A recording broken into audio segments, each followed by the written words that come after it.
Hey guys, Brittany from Atlas here with your workout of the week. Now this week we're going to talk about low back health. So I put together a little warm-up and workout that it's good for your low back. Particularly if you find yourself pretty sedentary, if you're sitting a lot during your day.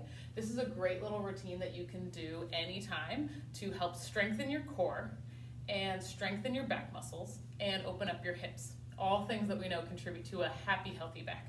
Now, one asterisk on this is that this is designed as a keep your back healthy kind of exercise workout. It's not supposed to help you diagnose or treat pain that you have in your back or known injury in your back. So if you have a decently healthy back, these are just great ways to keep it healthy even if you're sedentary. Okay, so warm up. We're just gonna do some cat-cow. So that's just borrowed from yoga. Just curl everything, let your head drop, and then arch up, curl your stomach towards the floor. You're gonna do 5 to 10 of those back and forth. If you're feeling a little stiff, 10 is better. If you feel fine and not like you need to stretch a lot, then 5 is good too. Then you're gonna do some glute bridges. So you're gonna get on your back, feet flat on the floor, and you're just gonna bring your hips up and you're gonna kind of squeeze your glutes. Now when you notice when I do this, I don't arch through my back. I keep that nice and stable. Just bring your hips up and down. Again, if you sit a lot, this is great for opening up your hips. And then we're gonna do some rotations.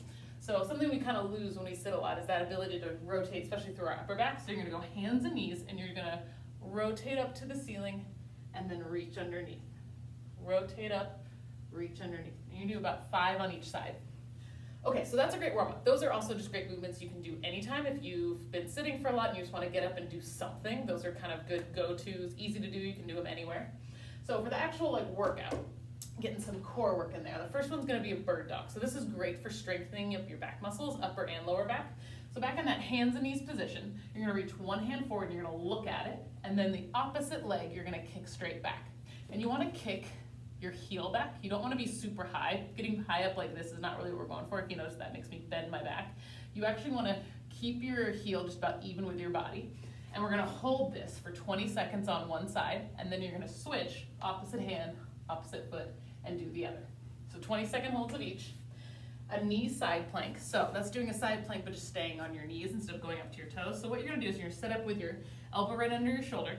You're gonna bring your knees back even with your body. We don't wanna be forward. Again, if we sit, this is the position we're always in anyway, so we wanna open up those hips like you did with that glute bridge. And then you're gonna push up tall here, and then you're gonna go up. And when you go up, you're gonna bring your hips forward like you're bringing your belt buckle forward to the opposite wall. So when you look down, you should see a nice straight line straight to your knees. We're gonna hold here. You can also put your arm up, look up with it, 20 seconds on each side. And then the last one's gonna be a dead bug. So this one, you're gonna go on your back. You're gonna start in this position. You're gonna feel your low back in contact with the floor. You're gonna keep it in contact with the floor as you put your hands up, and then you bring one leg and then the other up in this bent position. So my knees and my ankles and my hips are all bent to about 90 degrees. Now, what you might feel is when you bring your legs up that your back arches off the ground. You wanna just keep it in contact with the ground. You don't need to crush it down, just keep it in contact with the ground and holding like this for 20 seconds. The great thing about these 3 exercises, they get 3 major movements and activities of your back. So they get extension, they get flexion, and they get side to side stability. So all great things. Now, I made little marks here because if you wanna turn this into more of a workout, more than just kind of back hygiene, what you can do is in between each exercise, you can do a march in place. And that can just get your cardio going. Also, walking is great for your core and great for your low back health. So if you get up and just march in place, nice exaggerated arms, nice exaggerated marching for about 20 seconds, you're gonna get that cardio piece and get even more activity that's good for your back and your spine. Okay guys, that is our back hygiene workout of the week.